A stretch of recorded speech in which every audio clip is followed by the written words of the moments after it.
Мурдочику засада в ресторане, Шарапов снова кофе заказал.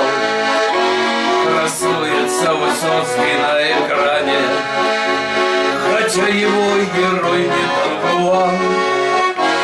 Красуется Высоцкий на экране, хотя его герой не Дон Жуан. Полет души опального поэта, народного актера и певца.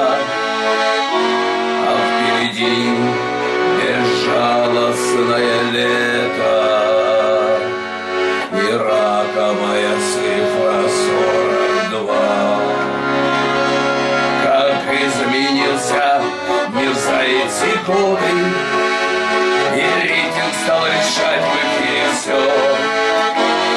Уражутся моральные уроды, народу навязав свое кино.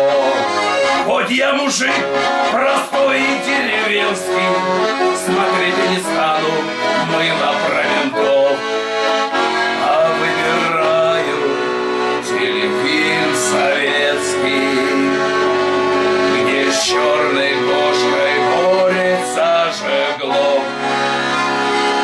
Мурначику засада в ресторане, в ловушке Фокс подельник главаря.